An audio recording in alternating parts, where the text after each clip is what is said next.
Get out of my house before I call the cops, my dad screamed on Christmas Eve, throwing my gifts into the snow. My golden child brother cheered. I put on my coat and smiled, gladly. 2 hours later, the police did show up. But they weren't there for me. They came to evict the squatters living in my home. Christmas Eve. The night my family finally saw me, not as their invisible daughter, but as their landlord. And it all began with police sirens and an eviction notice on what they thought was their house. The air in our living room was thick with fake cheer and simmering resentment, 15 relatives oblivious to the bombshell about to drop. I walked into a scene of champagne toasts and family smiles, knowing it was all about to shatter. For 8 long years, I'd been the quiet lifeline, sending $3,500 home every single month, like clockwork. Direct deposit, first of the month, never missed. 96 consecutive transfers, $336,000, straight from my bank account. It covered Janet's medical bills, Mark's retirement gap, and Kevin's temporary setbacks that somehow stretched into a permanent state of need. I have the statements, every single one. But that's the thing about being the invisible daughter, your sacrifices become someone else's story. Every holiday dinner, Mark would raise his glass to Kevin. Thank God for our son's support, he'd beam, while Kevin, my brother, would just nod modestly, soaking up praise for money he never sent. Janet's thank you cards? They always went to Kevin's apartment. I still have the one she sent after her hip surgery, a $45,000 bill I covered entirely, tucked away in my desk drawer.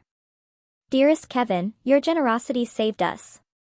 I kept every receipt, every cleared check, every wire transfer confirmation. Not out of spite, but habit. As a principal architect, documentation is second nature. Buildings don't stand on good intentions, they need proof of every beam, every foundation stone. I applied the same rigor to my family's finances. The truth would surface eventually, I told myself. It always does.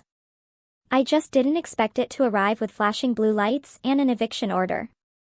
But I'm getting ahead of myself. To understand that Christmas Eve, you need to grasp our family dynamic. It was the kind where my promotion to principal architect, with a $180,000 salary, was an afterthought, while Kevin's vague startup promises earned standing ovations. Thanksgiving 2024, that should have been my crystal clear warning. Kevin held court at the dinner table, spinning wild tales about his startup's imminent breakthrough, $5 million in Series B funding, Japanese investors practically fighting over equity, and IPO by next year. Aunt Carol and Uncle David hung on his every word. Mark beamed like Kevin had just cured cancer. My brilliant son, Mark announced to the 15 relatives, his hand heavy on Kevin's shoulder. Future of the family, right here. Then, almost as an afterthought, he glanced at me. Oh, and Olivia also has a job. Also has a job, that's how they describe someone earning $180,000 a year, designing Denver's new tech center, whose firm just landed a $50 million waterfront renovation, and who, 3 weeks prior, became the youngest principal architect in company history. Cousin Sarah asked what I did. Before I could even open my mouth, Kevin chimed in, she draws buildings or something. Anyway, about our expansion into Asian markets. I excused myself, heading to the kitchen to help Janet with the turkey platter. Her arthritis was flaring up again, the $800 a month medication I'd been covering since 2019 seemed less effective lately. Your brother's doing so well, she said, not meeting my eyes. Taking care of everyone. 32 years old, designing multi-million-dollar buildings, yet I was still, Olivia also has a job, at family dinners. I wondered what it would take for them to really see me. 17 days later, I'd get my answer. And they'd see more than they bargained for. December 20th, Kevin called me at work. That familiar edge in his voice, the one that meant he needed money, but would somehow twist it into me helping the family. Olivia, we need to talk about the house situation. The house situation. That's what he called being $500,000 in debt, with 3 investors bailing and 2 lawsuits looming. His startup, which was worth millions last month, was bleeding cash faster than a severed artery. I need you to co-sign some paperwork, he pressed. Just a formality. We're using Janet and Mark's house as collateral for a bridge loan. Janet and Mark's house, the beautiful Victorian on Oak Street. 4 bedrooms, 3 baths, original hardwood floors, worth almost $3 million in today's market. The house we grew up in. The house Mark lost to the bank in 2021 because of a gambling debt he still refused to acknowledge. Send me the documents, I said, already knowing exactly what I'd find. The email landed within minutes, a loan application for $500,000. My signature required as family guarantor. The collateral, 47 Oak Street, Denver, Colorado. Property owners, Mark and Janet Campbell. Except Mark and Janet Campbell hadn't owned that property for 3 years. I walked to my office safe, pulled out a folder labeled Emerald Property LLC. Inside, a deed of sale dated July 15, 2021. Purchase price, $1.4 million. Buyer, Emerald Property LLC. Sole member, Olivia Campbell. The house they wanted to mortgage had my name on it. They just didn't know it yet. Family helps family, Mark always said. He was right. I had been helping all along. Just not in the way they thought. December 23rd, the manipulation machine kicked into high gear. Janet texted me at 6 a.m., please help your brother, sweetheart. He's the only one looking after us. By noon, I had 17 messages. Aunt Carol called me selfish. Uncle David declared I was betraying family values. Cousin Brian, who still owed me $5,000 from 2020, lectured me on loyalty. Kevin had been busy. He told everyone I was sitting on a fortune, refusing to save the family home. The narrative was perfectly crafted. Successful sister watches as generous brother loses everything trying to support aging parents. What Kevin conveniently omitted was that the aging parents he was supposedly supporting hadn't seen a dime from him in 5 years. The medical bills, the property taxes, the home repairs, all came from my selfish bank account. That evening, Janet called. 15 people are coming for Christmas Eve dinner tomorrow. Please don't make a scene. Just sign the papers for family unity. Family unity, the kind where one person pays and another takes credit. The kind where truth is less important than appearance. I sat in my downtown Denver condo, holding the property deed. Emerald Property LLC. I'd formed it in 2021, realizing Mark's gambling would cost them everything. Capital One Bank had foreclosed. The auction was set.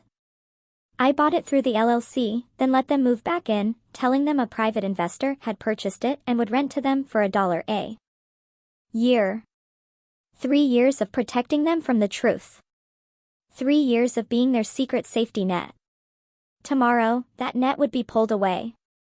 Not by me, though. By their own hands. What would you have done in my position? Now, let's get to the Christmas Eve showdown that changed everything. It was 7:30 p.m. on Christmas Eve. The house on Oak Street glowed with string lights and the thick, suffocating air of false cheer. 15 relatives were packed into the living room, champagne flowing, Kevin holding court by the fireplace. I walked in with my usual contribution, a honey-glazed ham and 2 bottles of wine, which Janet immediately credited to Kevin's thoughtfulness. Mark didn't waste a second. The moment I set down my coat, he produced the loan documents. Olivia, we need this signed tonight, he boomed, his voice carrying intentionally loud. Before the banks close for the holiday. Every conversation stopped. 15 pairs of eyes turned to me. What documents? Aunt Carol asked. Just family business, Kevin smoothly interjected. Olivia's helping with some paperwork.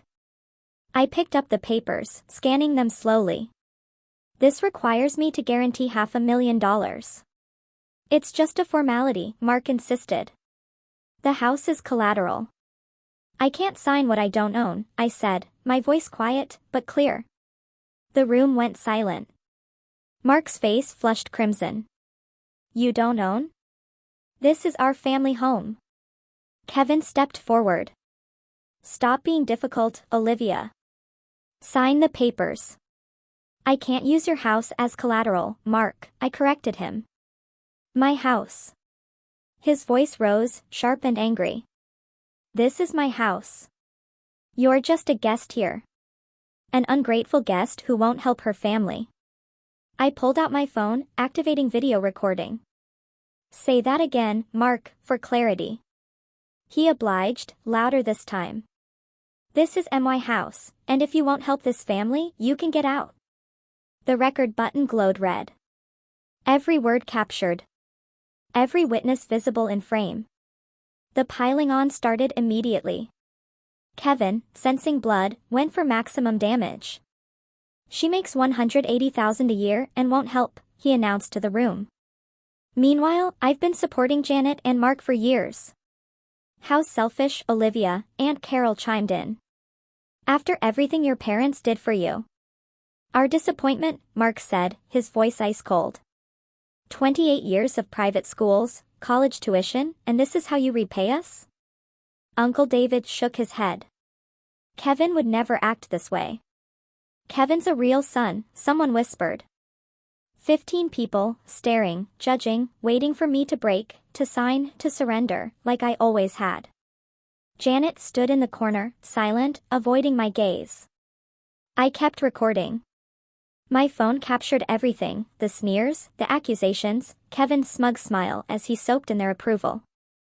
3 years of secretly paying their bills, and this was my thanks, the ungrateful daughter, the selfish sister, the family disappointment.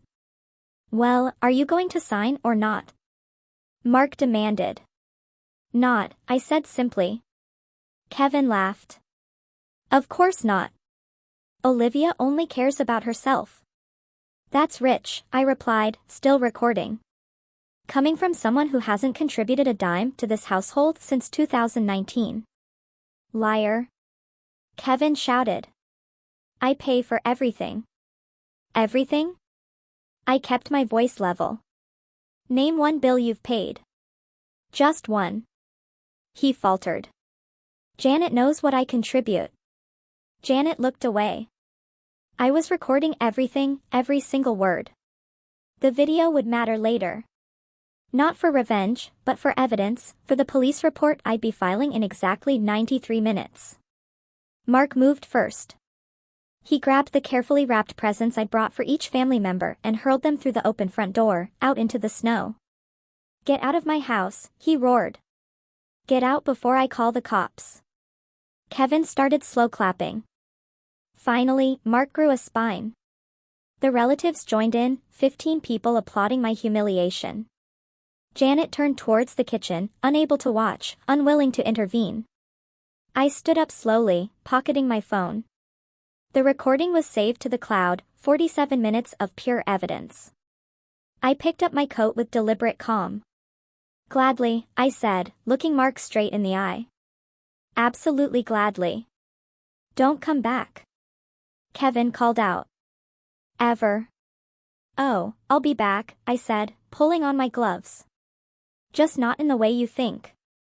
Walking to the door, I passed the family photos on the mantle, Kevin's graduation, Kevin's awards, Kevin's everything.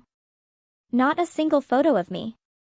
Despite graduating summa cum laude, despite my architecture awards, despite everything I'd achieved. I stepped into the cold Denver night. Snow fell on my shoulders as I walked to my car. My gifts lay scattered across the lawn like broken promises. Behind me, laughter erupted from the house. They were celebrating. I pulled out my phone and made 2 calls. First, to Sarah Miller, my attorney. Sarah, yes. It's time. Execute the eviction notice on Christmas Eve, she asked. That's cold, Olivia. They just threw me out on camera, with 15 witnesses. Perfect. 4th violation. I'll call the police now. The second call was simpler, 911. I need to report trespassers at 47 Oak Street. I'm the property owner, and they're refusing to leave. Let me rewind to 2021.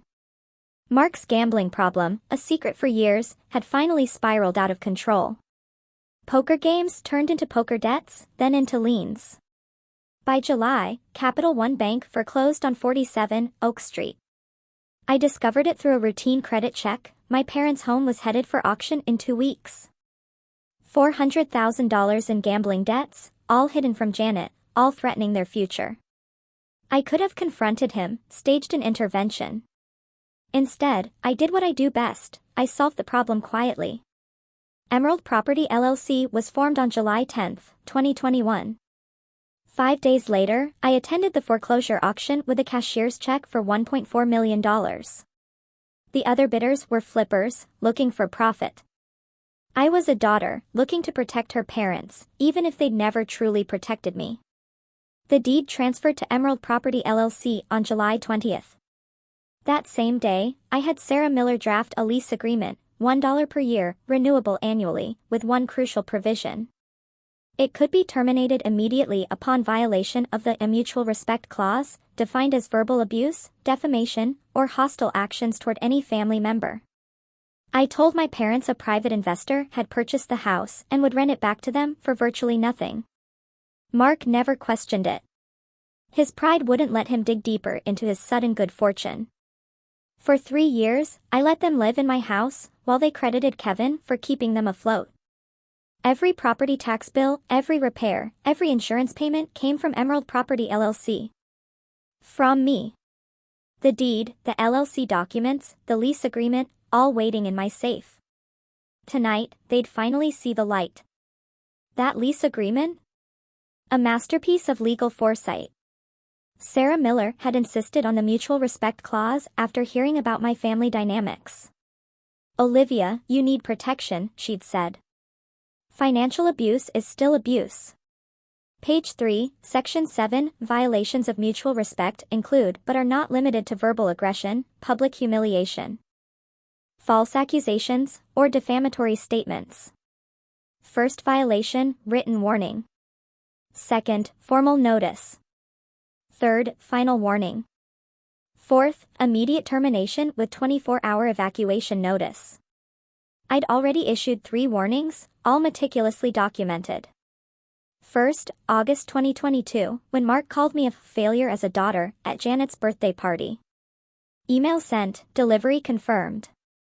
Second, March 2023, when Kevin told my colleagues I was mentally unstable at a professional networking event.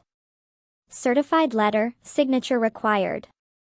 Third, November 2024, Thanksgiving dinner, when Mark announced I was a disappointment to the Campbell name. Written notice hand-delivered by a process server.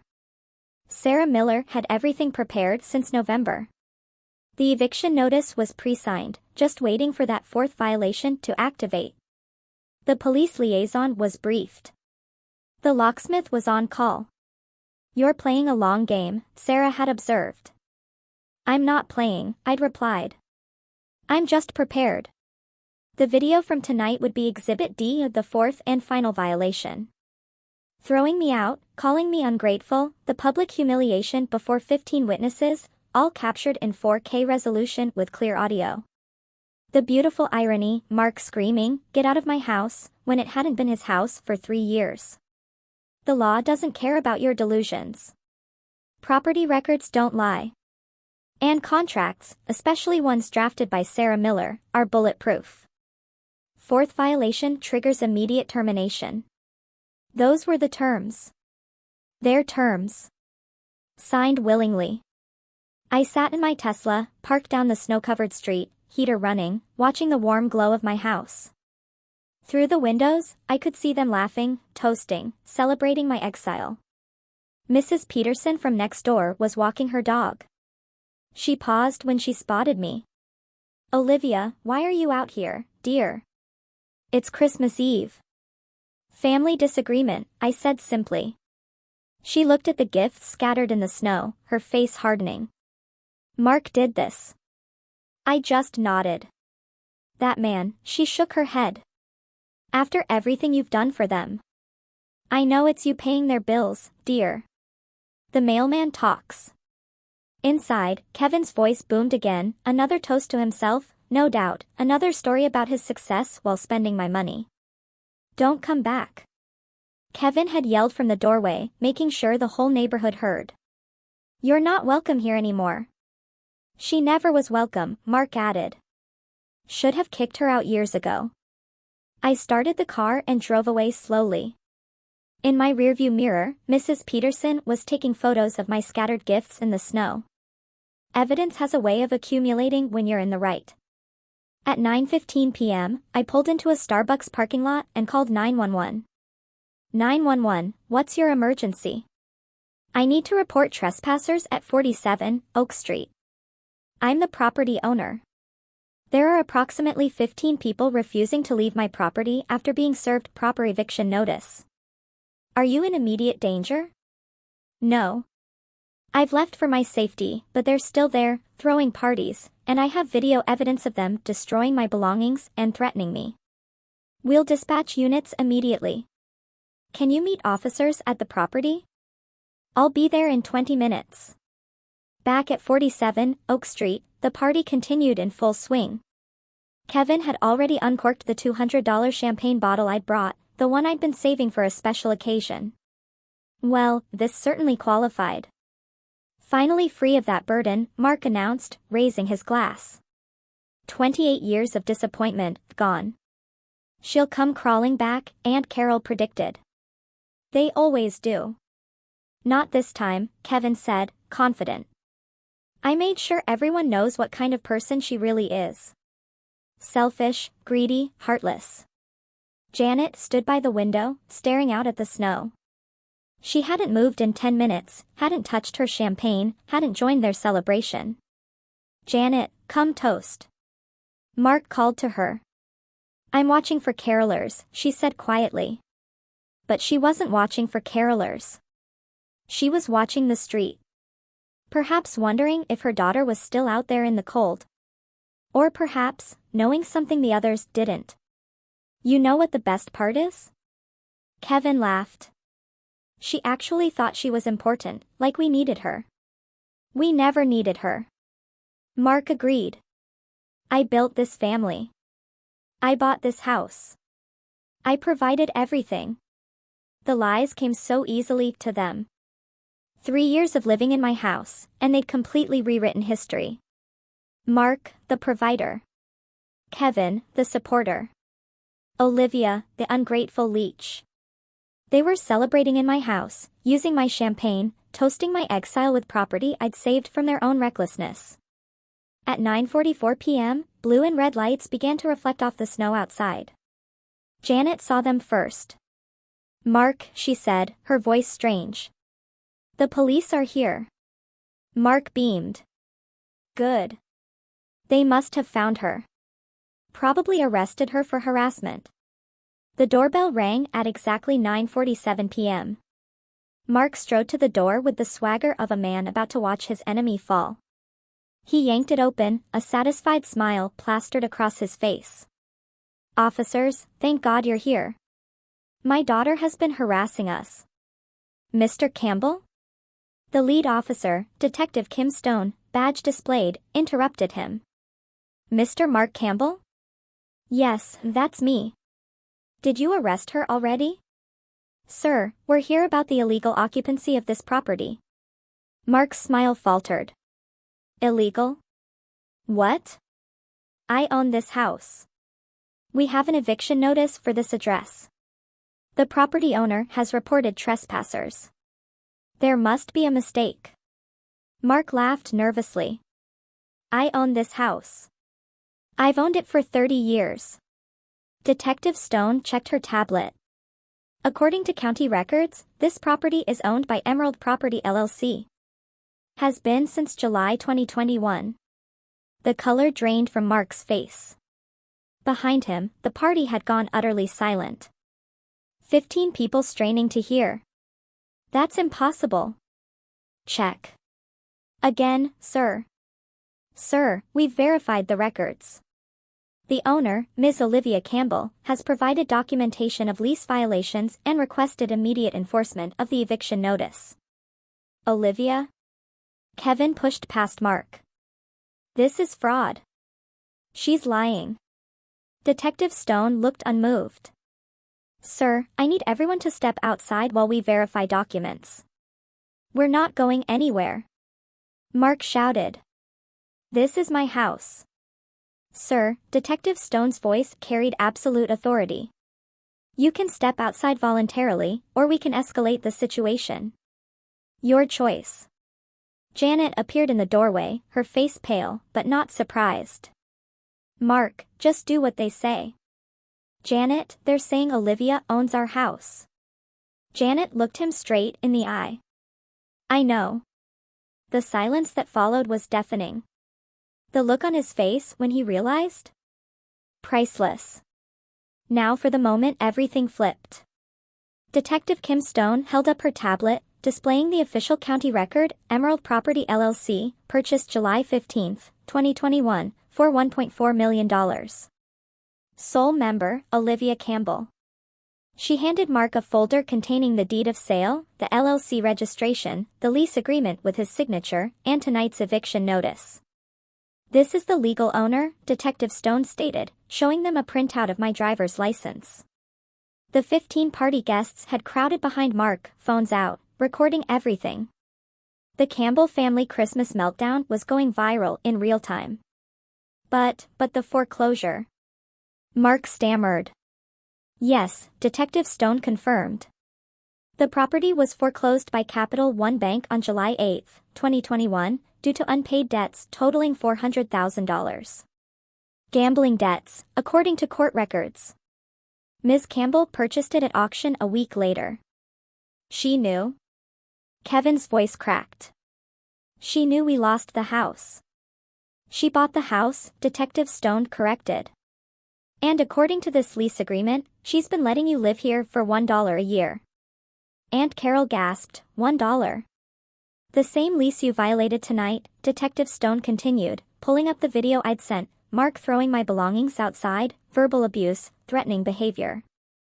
It's all here. Timestamped 8:47 p.m. The phone videos multiplied. Every cousin, every aunt, every family friend was recording.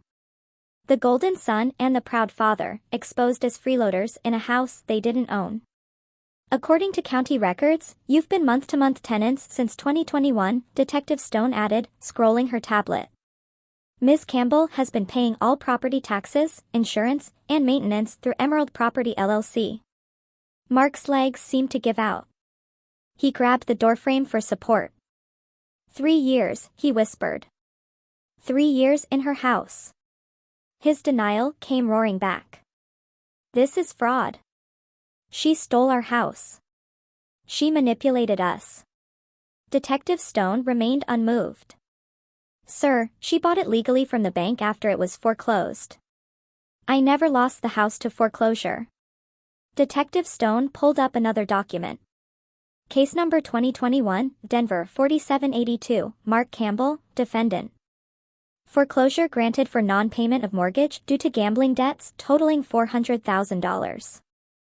3 casino liens, 2 private poker debts. It's all public record.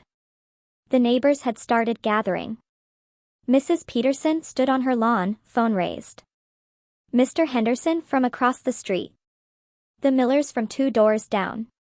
Everyone watching Mark Campbell's empire crumble. The $400,000 poker debt. Mrs. Peterson called out. That's why you lost the house, Mark. And you let everyone think you were successful. Kevin tried damage control. This is a misunderstanding. Olivia's confused. Sir, Detective Stone cut him off. I've checked the database 3 times. Your sister legally owns this property.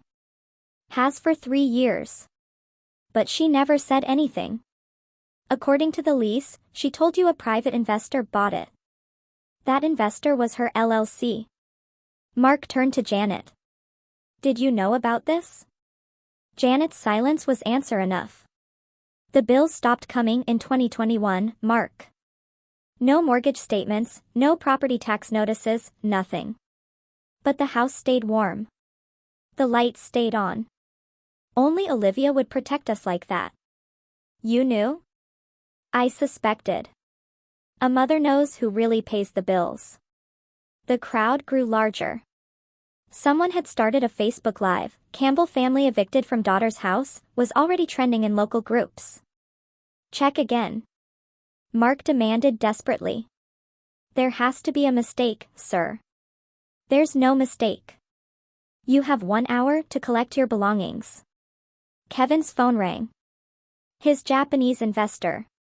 He answered with forced confidence, walking away from the crowd. Mr. Tanaka? Yes, just a small family matter. No, the house is, well, it's. Everyone could hear the angry Japanese through the speaker. Kevin's face went white. The collateral? It's technically not exactly ours. The shouting intensified. Kevin held the phone away from his ear. Please, Mr. Tanaka, we can find other. The line went dead. Kevin stared at his phone like it had betrayed him. They pulled out, he said numbly. 2 million gone. He turned to me. I had just arrived back at the property with Sarah Miller. You destroyed my company. No, Kevin, I said calmly. You destroyed your company by lying about assets you didn't own. I just owned the house you've been living in rent-free for 3 years. Rent-free? Uncle David exclaimed. But Kevin said he was paying $1 a year. Sarah Miller interjected, holding up the lease. That's what Ms. Campbell has been charging them. While also paying $8,500 a month in property taxes, insurance, and maintenance. 3 years. $8,500 a month. Over $300,000 in carrying costs, while they paid $3.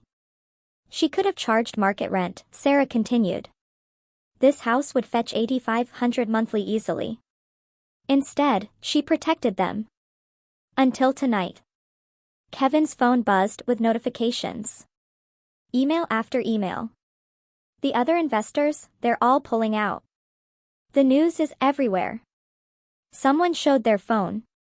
The video had hit Reddit. Golden child discovers sister owns his house, 50,000 upvotes in an hour. Mr. Tanaka terminated our partnership effective immediately, Kevin said, his voice hollow. My reputation. Everything. Gone. Janet stepped forward, her voice clearing for the first time all night. I knew, Mark. Everyone turned to stare. The bills stopped coming in 2021. No mortgage statements, no property tax, no insurance notices. But somehow, everything stayed paid. The refrigerator broke. It was fixed the next day. The roof leaked. Repaired within a week. Only one person in this family actually takes care of things. Instead of just talking about it. She turned to me. I found the Emerald Property LLC registration online 6 months ago. Your middle name is Emerald. Your grandmother's name. Mark's face was purple with rage. You knew our daughter owned this house and said nothing. You threw our daughter out of her own house, Mark.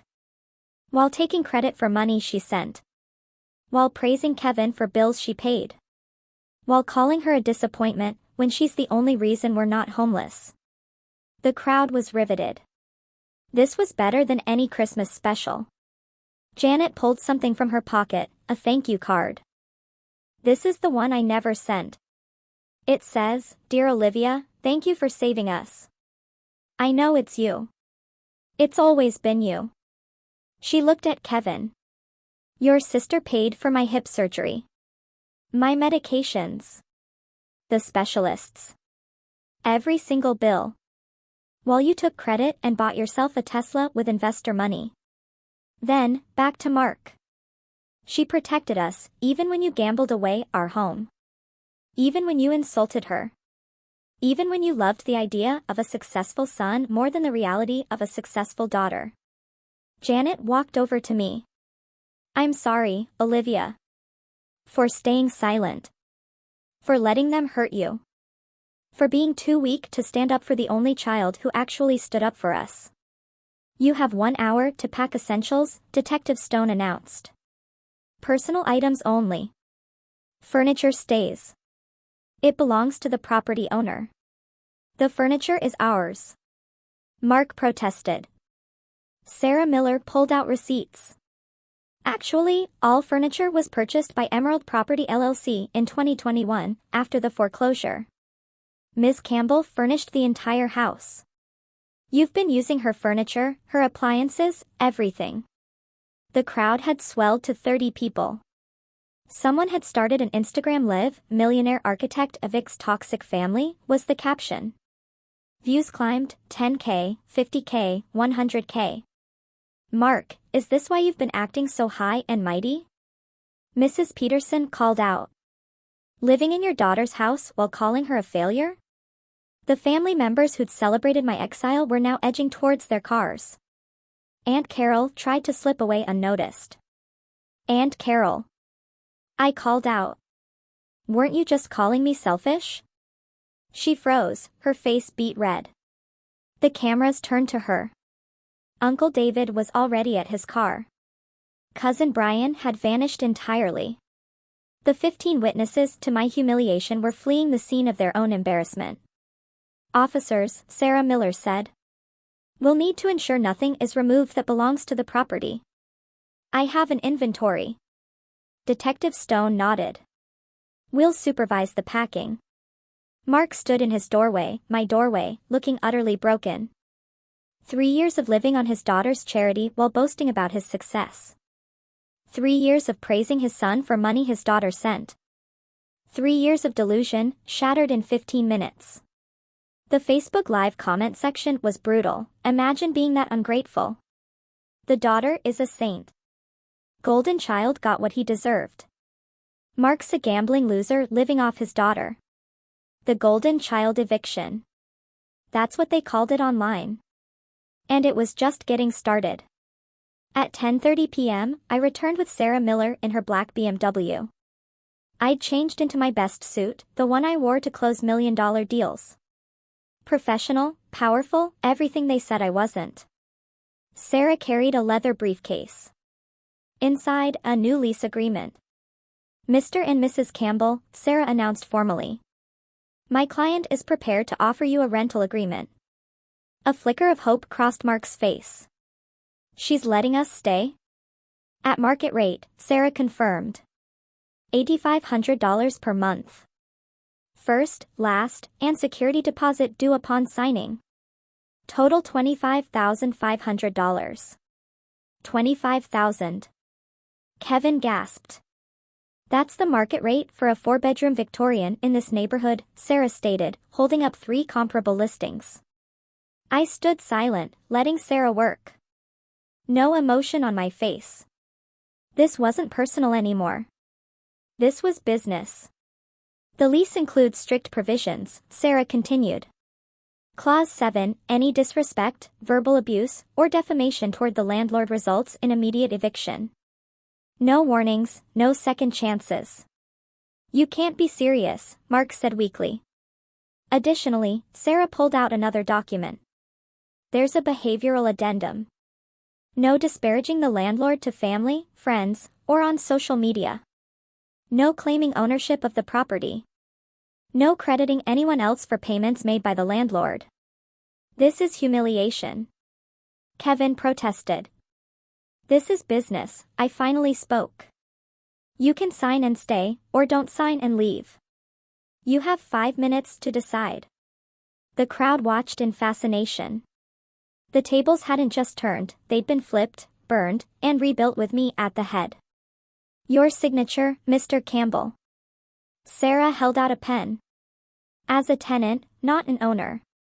Mark's hand shook as he took the pen. 3 years of pride evaporated with one signature.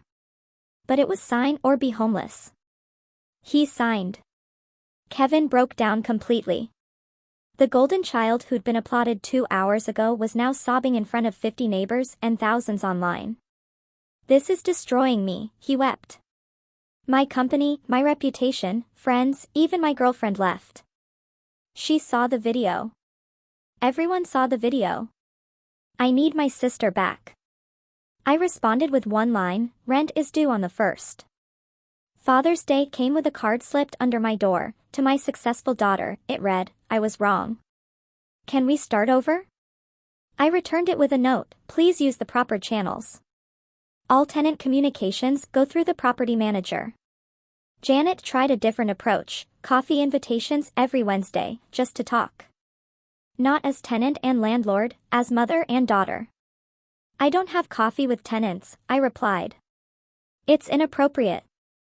They'd wanted me out of the family. They got their wish. Now they had a landlord instead of a daughter. The boundaries were ironclad. No family dinners. No holiday visits. No personal conversations. No exceptions. You're being cruel, Aunt Carol messaged me. I'm being professional, I responded. They wanted me gone. I'm gone. The family tried a group intervention. 15 relatives signed a letter asking me to forgive and forget. Sarah Miller responded on my behalf. Ms. Campbell maintains professional relationships with all tenants. Personal matters are not applicable to this business arrangement. Kevin eventually got a job, a Starbucks barista. The golden child, who was going to revolutionize marketing, was now making lattes for $15 an hour. His LinkedIn was painful to look at, from 500 plus connections to just 47. Mark started working too, a Target greeter. The banking executive who'd thrown his daughter out on Christmas. Eve was now saying, "Welcome to Target." Tenants and landlord only, I reminded them when they tried to share their struggles. Professional. Distant. Exactly what they'd made me. 11 months later, I sit in my downtown condo, reviewing November's rent payment. On time, as always. They learned quickly that late payments meant late fees. That Christmas Eve eviction changed everything, not just for them, but for me. I went from people pleaser to boundary setter. From invisible daughter to visible success. From family scapegoat to family landlord. The house on Oak Street stands as a monument to transformation. What was once my prison became my property. What was once their castle became their rental. I don't regret the eviction. I don't regret the exposure. I don't regret the boundaries. Some might call me cold. I prefer clear. The family dynamics are forever altered. There's no warmth, no connection, no relationship. But there's also no abuse, no gaslighting, no theft of credit. It's a fair trade. I found my real family elsewhere. Sarah Miller, who became more than my lawyer, she became my friend. Mrs. Peterson, who invites me for Sunday dinners where I'm celebrated, not tolerated. My colleagues, who knew my worth long before my family ever did. And the scholarship recipients, who send updates about their grades, their dreams, their determination to never be invisible again. Blood makes you related. Loyalty makes you family. The people who threw me out in the snow weren't family. They were relatives who happened to live in my house. The Emerald Foundation continues to grow. We've funded 20 women so far. Each one reminds me why boundaries matter. You can't pour from an empty cup. You can't help others while being drained by those who should protect you. This Christmas Eve, 1 year later, I'll host dinner for the scholarship recipients. Women who were told they weren't enough, celebrating with someone who proved that being enough was never the question. The question was whether the people judging you were worth impressing. They weren't. So, here's my advice: learn through 3 years of secret ownership and 1 night of public revelation. Document everything. Every payment, every insult, every contribution ignored. Not for revenge, but for protection. My bank statements from 8 years saved me. The video from Christmas Eve validated me. The property deed empowered me. Your worth isn't determined by family approval. I made $180,000 a year, designed buildings that will stand for centuries, and still wasn't enough for them. You know what? Their opinion became irrelevant the moment I realized I was the one keeping them afloat. Sometimes the best gift is distance. They wanted me gone. I gave them exactly that. Now they have a professional landlord instead of a daughter they could mistreat. Everyone got what they asked for. Set boundaries like your life depends on it, because it does. The mutual respect clause wasn't cruel, it was necessary. Respect isn't optional. It's the minimum requirement for any relationship, blood or otherwise. Don't hide your success to make others comfortable. I hid my house ownership for 3 years to protect their pride. It only enabled their delusions. Truth has a way of surfacing. And it's better to control that revelation than let it explode. Current status: I made partner at my firm. A $250,000 salary, designing the new Denver waterfront project. The Emerald Foundation has $500,000 in funding committed for next year. And every month, I collect rent from people who said I was nothing. The house was never about revenge. It was about finally choosing myself. About stopping the cycle of giving to people who only knew how to take. About proving that the family disappointment was actually the family foundation. They wanted me out of their house. Turns out, they were never in theirs. Sometimes the best Christmas gift you can give yourself is freedom. And sometimes that freedom comes with an eviction notice. What boundaries do you wish you could set in your own life?